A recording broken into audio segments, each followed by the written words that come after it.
우리 전도서 말씀 계속해서 함께 살펴보고 있습니다. 오늘 12번째 말씀, 경외하는 예배를 드리고 있는가라는 제목으로 말씀 함께 살펴보겠습니다. 우리가 경외라는 단어를 참 많이 사용합니다. 우리의 예배에, 그리고 우리의 이 신앙의 핵심이라고 할 수 있는 단어 중에 하나이죠. 경외, 하나님을 경외한다. 이 경외라는 단어의 뜻이 무엇입니까? 바로 존경하고 두려워한다 라는 뜻입니다. 두 개의 의미가 함께 담겨져 있습니다. 존경한다 라는 의미와 두려워한다 라는 의미가 같이 들어 있습니다. 우리는 하나님 앞에 설 때 이 두 가지 마음을 함께 가져야 합니다. 둘 중에 그 어떤 하나라도 뺄 수 없는 것이죠. 우리는 하나님을 존경해야 됩니다. 마치 우리의 부모님을 존경하듯, 그리고 가르치는 선생님들을 존경하듯, 앞선 자들을 존경하듯 우리는 하나님을 존경해야 됩니다. 우리의 아버지로서, 우리를 가르치는 선생님으로서, 그리고 앞선자로서. 어떻게 보면 이 앞선자라는 말이 무색할 만큼 가장 먼저 계셨고 홀로 계신 하나님을 우리는 존경해야 할 것입니다. 동시에 우리는 하나님을 두려워할 줄 알아야 합니다. 이것은 단지 그 앞에서 아무 말도 못하고 벌벌 떨라는 의미가 아닙니다. 사랑하면 사랑할수록, 존경하면 존경할수록 더 두려워할 줄 알아야 하는 것입니다. 우리가 인간적으로 볼 때도 그렇습니다. 사랑하는 사람이 내가 사랑하는 사람을 실망시키지 않을까, 내가 이 사랑하는 마음이 참된 것인가, 진실한 것인가를 계속 생각하는 것은, 그리고 내가 저 사람을 실망시키고 저 사람을 사랑하는 마음이 가짜가 아니어야 할 텐데 라는 두려운 마음은 건강한 마음인 것입니다. 이 두 가지 마음, 이 합쳐진 경외라는 단어를 우리는 늘 생각하고 확인하고 점검해야 될 것입니다. 우리가 전도서 1장부터 오늘 5장 1절에서 7절 본문 전까지 이 전도서의 주된 내용과 전개 방식들은 어떻게 보면 전통적인 신앙의 방식이 아닌 것처럼 보입니다. 그리고 계속 우리는 그것을 살펴봐왔습니다.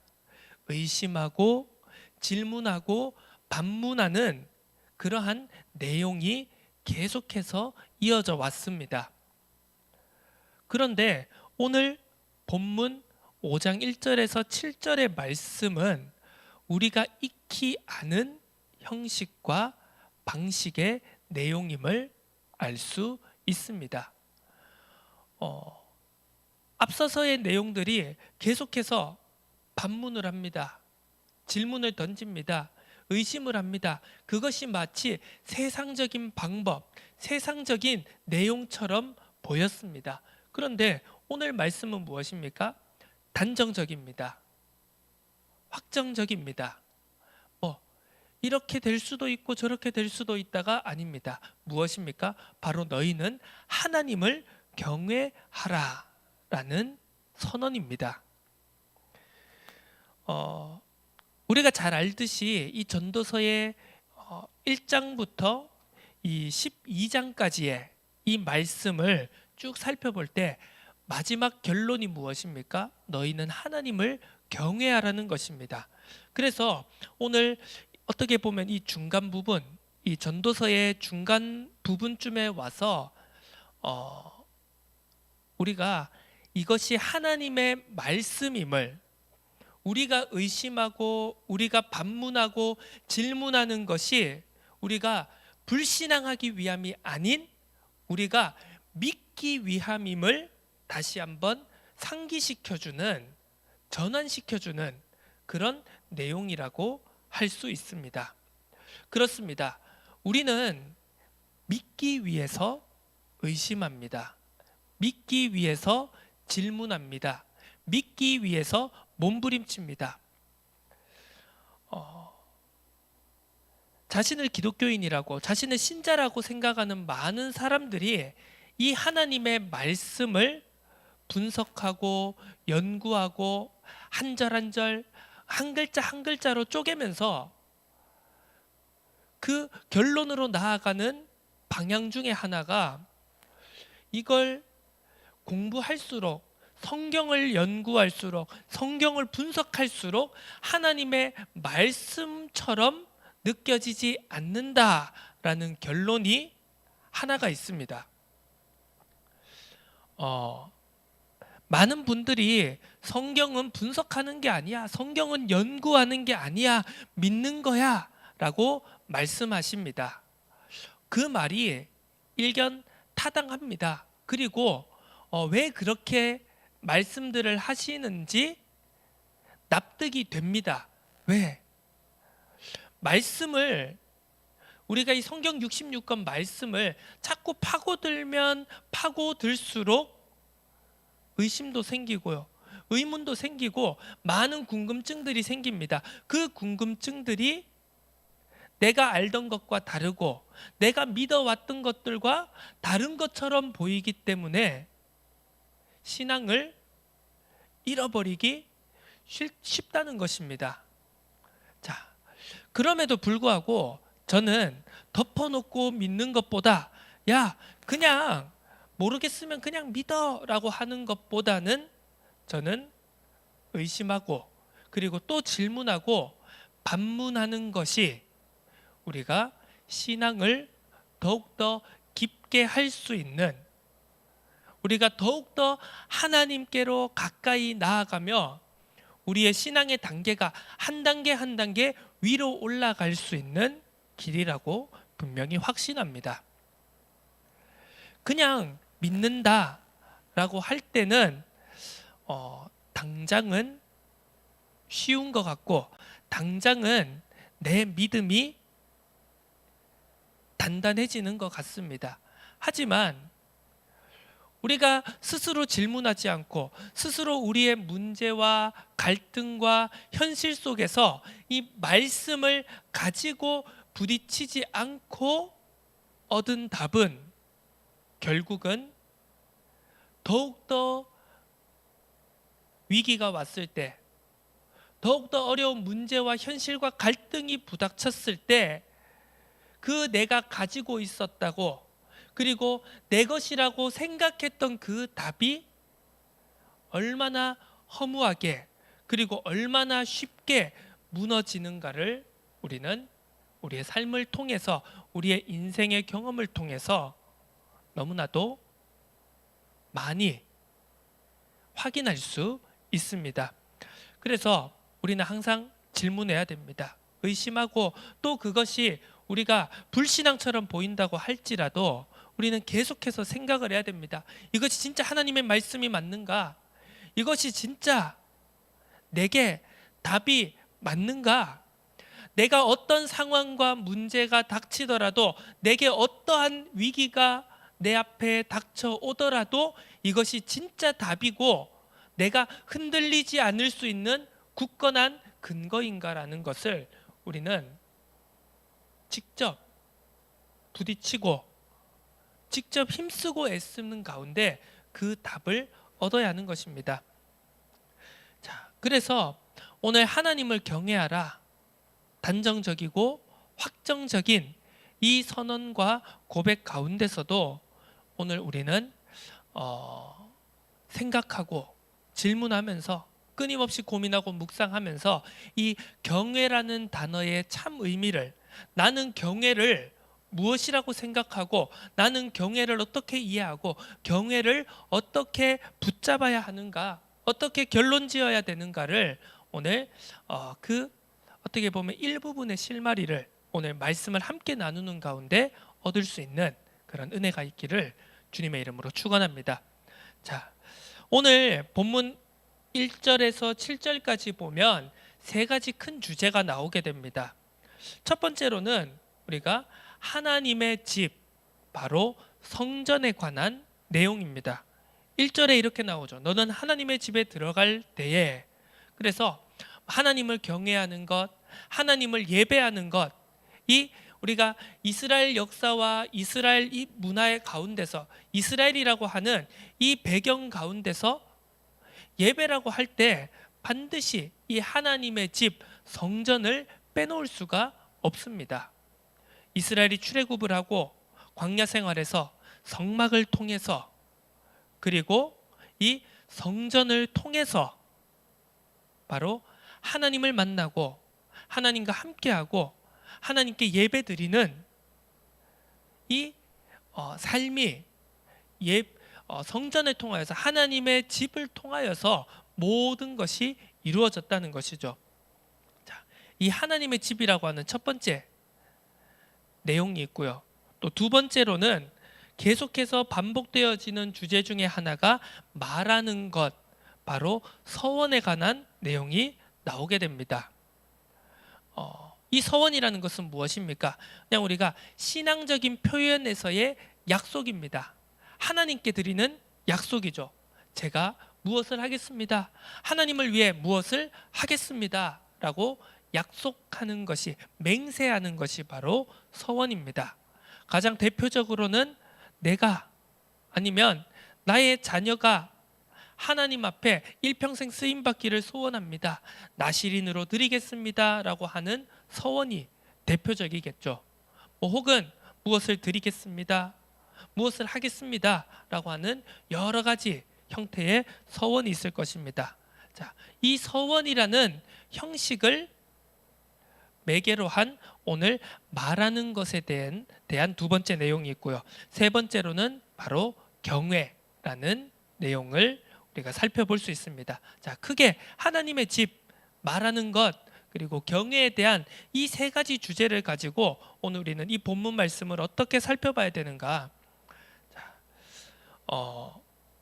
그렇습니다. 오늘 이 말하는 것에 대하여서 우리가 오늘 본문 말씀을 살펴볼 때는 전반적으로 우리에게 와닿는 이미지가 어떻습니까? 뉘앙스가 어떻습니까? 말하는 것, 서원에 대한 긍정적인 의미를 전달하고 있습니까? 아니면 부정적인 의미를 전달하고 있습니까? 바로 부정적인 의미를 전달하고 있음을 우리는 본문에서 살펴볼 수 있습니다. 말하는 것보다 말하지 않는 것이 훨씬 낫다라는 것을 우리에게 전달하고 있죠. 하나님의 집에 들어갈 때 내 발을 삼갈지어다. 말씀을 듣는 것이 우매한 자들이 제물을 드리는 것보다 낫다. 그리고 너는 하나님 앞에서 함부로 입을 열지 말라. 마땅히 말을 적게 할 것이다. 걱정이 많으면 꿈이 생기고 말이 많으면 우매한 자의 소리가 나타난다. 서원한 것을 갚으라. 서원하고 갚지 아니하는 것보다 서원하지 아니하는 것이 더 낫다. 계속해서 반복되는 표현이 무엇입니까? 말하는 것보다 말하지 않는 것이 훨씬 더 낫다라는 것입니다. 자, 이것은 무엇을 의미하는 것입니까? 그리고 경외하라. 하나님을 경외하라. 자, 우리가 이스라엘의 역사와 이스라엘이 걸어왔던 길을 살펴볼 때 우리가 신자의 대표적인 불신앙의 형태를 생각해 볼 수 있습니다. 우리들이 불신앙하는 형태도 그렇고요.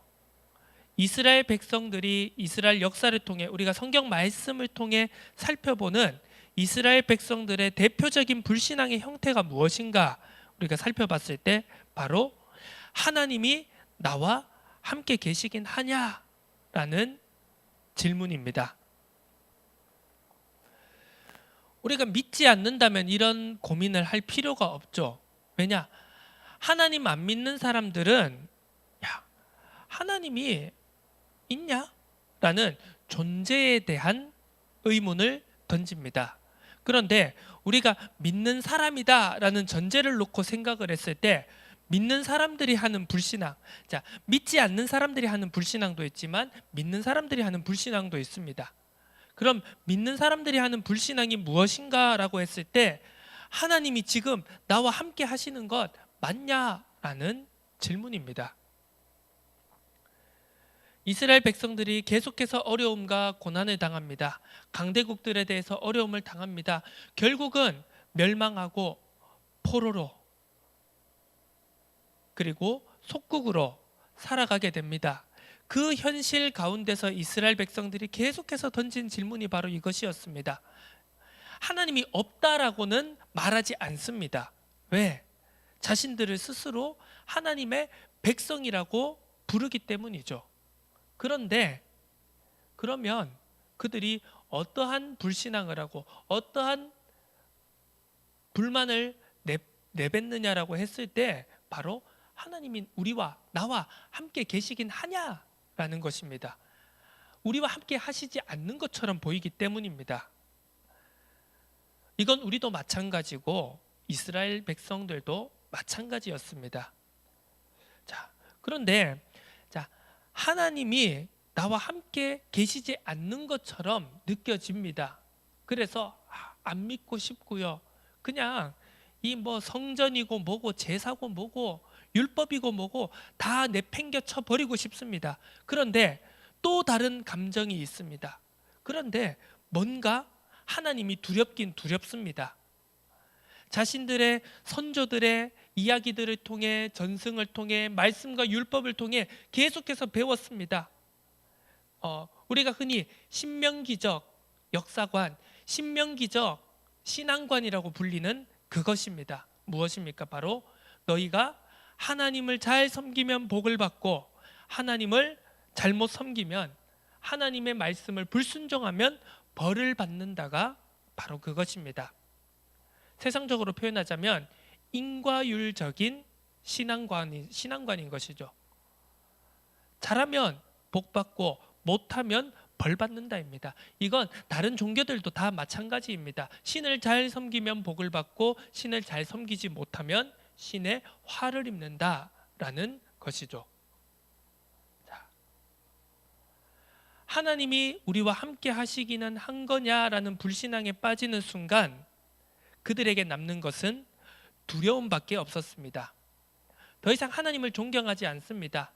하나님이 나와 함께하는 존재로 그리고 나를 인도하고 나를 책임지고 나를 가르치는 존재로 인정하지 않는 그 순간 하나님의 백성들에게 남는 것은 두려움밖에 없었습니다. 두려움만 남은 사람들의 행태는 어떻습니까?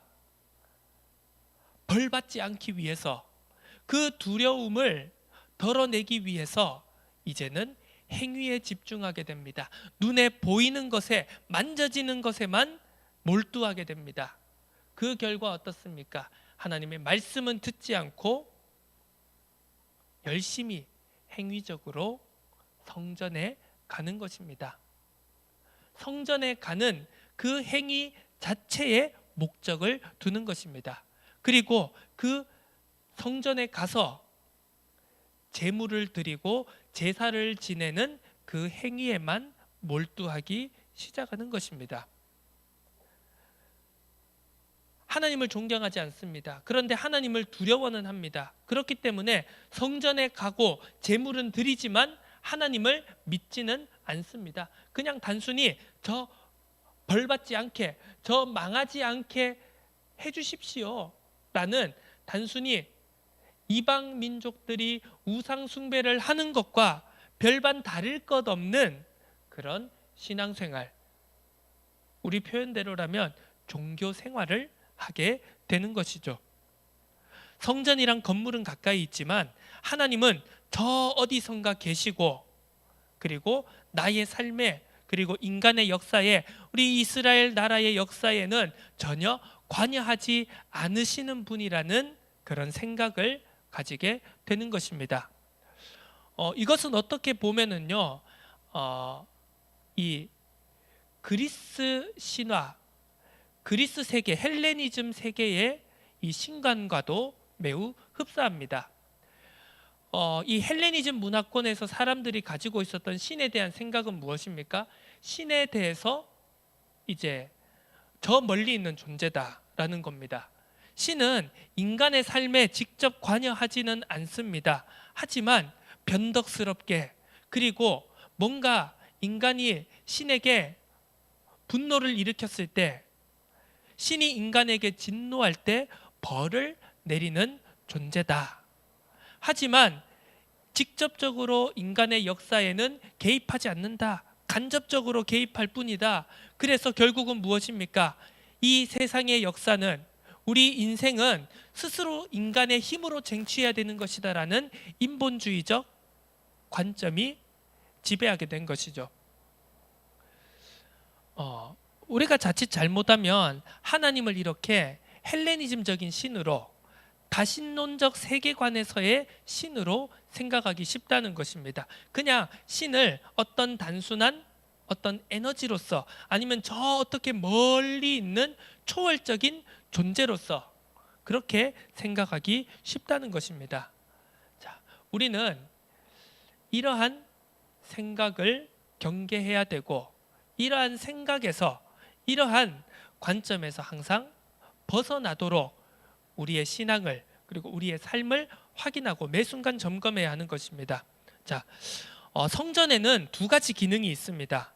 첫 번째로는 앞서 말했듯 제사의 기능이 있습니다. 인간이 하나님을 떠난 이후로, 그리고 이스라엘의 율법이 제정된 이후로 이스라엘 백성들은 계속해서 제사를 지내야 됐습니다. 자기의 죄를 용서받기 위해서 희생 제물을 드리고, 그 제물을 통하여서 죄를 씻어내는 그 행위를 계속해서 반복해야 했습니다. 그래서 제사는 성전에서 절대로 빠질 수 없는 요소 중에 하나였죠. 그리고 또 하나가 바로 말씀이었습니다. 좀 더 이스라엘식으로 표현하자면 율법이라고 할 수 있겠죠. 말씀과 율법이 성전을 통해서 선포되는 것이었습니다. 광야 시대를 통하여서 이스라엘 백성들은 항상 성막에 모여 선포되어지는 하나님의 말씀을 듣고 하나님의 임재를 체험했습니다. 이것이 오늘날에 와서는 설교라는 것으로, 어떻게 보면 말씀을 전달하는 설교라는 형태로 우리에게 주어졌습니다. 그래서 우리는 이 말씀과 설교라는 것을 함께 생각해야 됩니다. 그런데 우리가 여기서 생각해야 될 것은, 말씀과, 하나님의 말씀과, 그리고 설교라는 것이, 선포되어지는 설교라는 것이 100% 일치하지는 않는다라는 것입니다. 이것은 무엇이냐? 제가 이제 몇 년 전에 대청부 예배를 이 교회에 다시 오면서 첫 설교를 할 때 그렇게 이제 서론적으로 말씀드린 것이 있는데, 말씀은 진리이지만 설교는, 메시지는 진리가 아닐 수 있다라는 표현을 처음으로 그 설교의 첫 마디로 했었습니다. 그것이 어떤 의미이겠습니까? 자, 기록되어진 이 글자를 통하여서 하나님의 말씀이 우리에게 주어졌습니다. 그런데 이 말씀을, 성경 66권을 가지고 이것을 사람인 목사가, 그리고 설교자가, 메신저가 이것을 설교라는 형태로 강단에서 선포를 할 때는 그것이 곧 하나님의 음성은 아닌 것이죠. 왜? 사람이 하는 것이니까요. 자, 그래서 우리는 이 설교를 들을 때, 메시지를 들을 때도 우리가 이제 사도행전 17장에 보면 이 베레아 지역에 있던 성도들이 말씀을 상고하였다라고 기록되어 있는 것을 볼 수 있습니다. 거기에서 무엇이라고 합니까? 바울이 설교를 할 때, 하나님의 말씀을 가지고 강론을 할 때 그 말씀이 참으로 그런가 하여 날마다 성경을 상고하였다라고 기록되어 있습니다. 깊이 생각하고 서로 깊이 묵상하고 나누었다는 뜻입니다. 왜 그 과정이 필요했겠습니까? 저 바울이라는 사람이 하나님의 말씀을 가지고 하는 설교가 정말 하나님의 뜻인가, 하나님의 뜻에 부합되고 합당한 설교인가를 그들이 서로 이제 포럼하였다라는 것이죠. 이것이 굉장히 중요합니다. 우리가 설교를, 사람이 하나님의 말씀을 가지고 하는 설교를 하나님 말씀 그 자체와 동일시 해버릴 때는 우리는 어떻게 보면 많은 부분에서 문제를 맞이할 수밖에 없습니다. 그러다 보면 무엇입니까? 사람을 어떻게 보면 신격화하게 됩니다. 사람을 추종하게 됩니다. 사람의 말을 금과 옥조처럼 여기게 됩니다. 자, 그래서 이 성전의 두 가지 기능, 제사, 바로 예배의 형식이죠. 요즘으로 말하면 예배 전례, 예전이라는 것을 바로 들 수가 있을 것입니다. 우리가 처음에 묵상 기도를 드리고, 그리고 신앙 고백을 하고, 여러 가지 이제 예배의 형태들을 통하여서 드리는 예배의 형식이 있을 것이고요. 그 다음으로는 바로 말씀이 있는 것입니다. 하나님의 음성을 듣는 것입니다. 그런데 여기서 중요한 것, 자, 설교를 듣는다. 우리가 매주 하루 교회에 와서 예배를 드리면서 설교를 듣는다라고 하는 그 행위가 중요한 것이 아니고요. 하나님의 말씀을 듣는다, 설교를 듣는다라고 할 때는 바로 그 하나님의 음성에, 하나님의 뜻에 순종하는가 순종하지 않는가가 핵심인 것이죠. 네, 하나님 말하세요. 듣습니다. 라고 할 때 그냥 단순히 귀로 듣는다가 아니라 그 들은 말씀을 가지고 네, 맞습니다. 정말 이것이 하나님의 말씀이고 음성이고 이것이 나를 바꿔야 하는 말씀인 줄을 믿습니다. 제가 하나님의 말씀대로 순종하고 변화하겠습니다. 라고 하는 데까지 이르는 것인지를 우리는 깊이 생각해 봐야 하는 것이죠. 자, 그래서 오늘 이 본문 말씀은 말하는 것, 서원에 대한 것을 계속해서 우리에게 전달하고 있습니다. 말하는 것보다, 서원하는 것보다 말하지 않는 것이 더 낫다라고 하는 것입니다. 이것은 무엇입니까? 우리가 이 세상적으로도 표현하지 않습니까? 말하는 것보다 듣는 것을 더 많이 해라. 입은 한 개인데 귀가 두 개인 이유가 무엇이냐라고 우리가 표현하기도 하죠. 우리는 들어야 합니다. 듣고 깊이 생각해야 됩니다. 이것이 정말 하나님의 뜻인가? 이것이 정말 하나님이 내게 하시는 말씀인가? 하나님이 내게 무엇을 하기를 원하시는가? 하나님이 내게 이 말씀을 통하여서 내가 어떻게 변화되어지고 내가 어떻게 돌이키기를 원하는가를 우리는 깊이 생각해야 되는 것입니다. 자, 말하는 것이 앞서면 어떻게 됩니까? 말하는 것이 앞서면 하나님을 경외하는 것이 사라지면 어떻게 됩니까? 경외가 빠지게 되면 내 동기, 내 욕망으로 변질됩니다. 하나님의 뜻과 멀어지는 열심으로 변질되기 쉽습니다. 이스라엘 백성들이, 바리새인들이, 유대인들이 얼마나 열심이 특심이었습니까? 그들의 열심을 우리가 따라갈 수 있겠습니까? 그런데 그 열심이 하나님의 뜻과 멀어졌고 하나님의 경외가 사라졌기 때문에 바로 변질되어져 버렸던 것입니다. 이것을 조금 더 다른 표현으로 하자면, 내게 복을 줄 하나님은 가까웠으면 좋겠는데 나를 바꾸게 할, 나를 변화시킬, 나를 돌이키게 말씀하시는 하나님은 멀리 있으면 좋겠다라는 것입니다. 두려워는 하고 존경은 사라진, 참된 경외를 놓쳐버린 신앙은 바로 이런 형태인 것입니다. 내게 복을 줄, 나를 벌하지 않을 하나님은 가까이 있었으면 좋겠습니다. 그것이 바로 성전주의인 것입니다. 그런데 그 성전과 관계없이, 눈에 보이는 건물과 눈에 보이는 제사와 관계없이 나를 바꾸게 하고 나를 스스로 돌이키게 할 내게 말씀하시는 하나님은 별로 함께하고 싶지 않은 것입니다. 자, 열심히 하는 것 좋습니다. 우리가 막 열정을 다해서 우리가 주님의 일을 하는 건 너무나 좋습니다. 그런데 때로는 우리는 잠시 멈춰서서 점검이 필요한 줄로 믿습니다. 나는 나에게 복을 주시는 하나님도 나를 찌르는 말씀하시는 하나님도 가까이 두고 싶은가? 그것을 우리는 질문하고 점검해봐야 하는 것입니다. 말씀을 정리하도록 하겠습니다.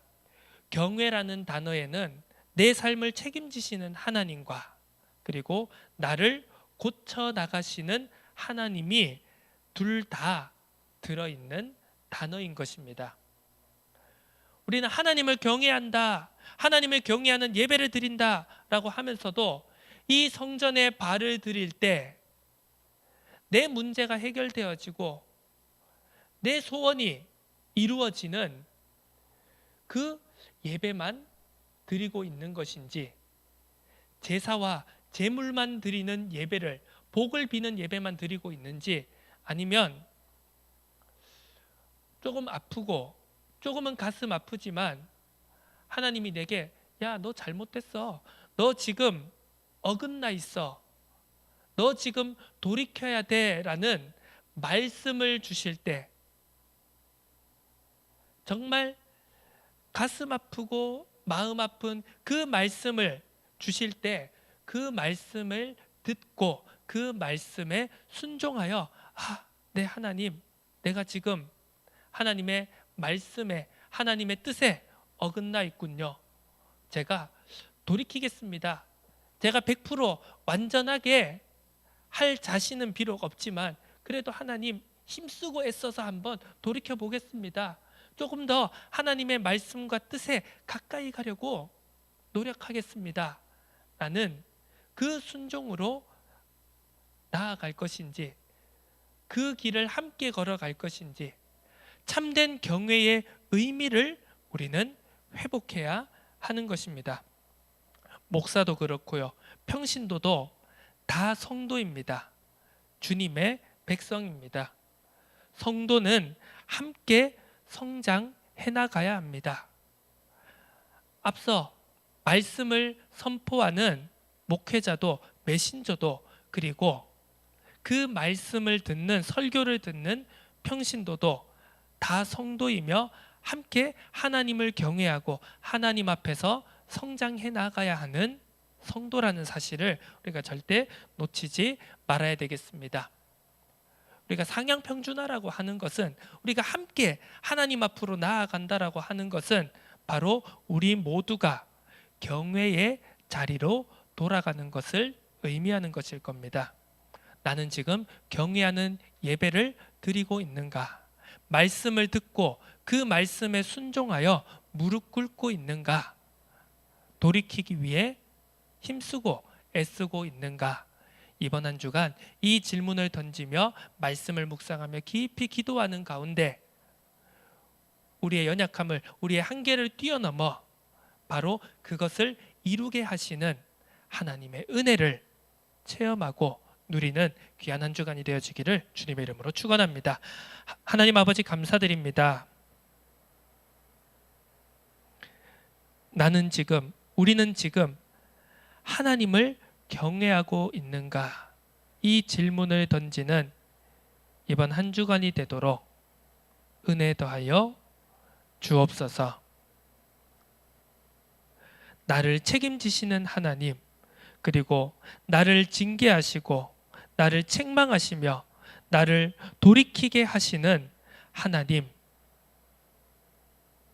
그 두 가지를 늘 나의 곁에 둘 수 있는, 우리의 곁에 둘 수 있는, 그래서 우리와 함께 하시는 하나님을 경외하는 예배자의 은혜를 누릴 수 있도록 복을 내려 주옵소서. 감사드립니다. 살아계신 예수 그리스도의 이름으로 기도드립니다. 아멘.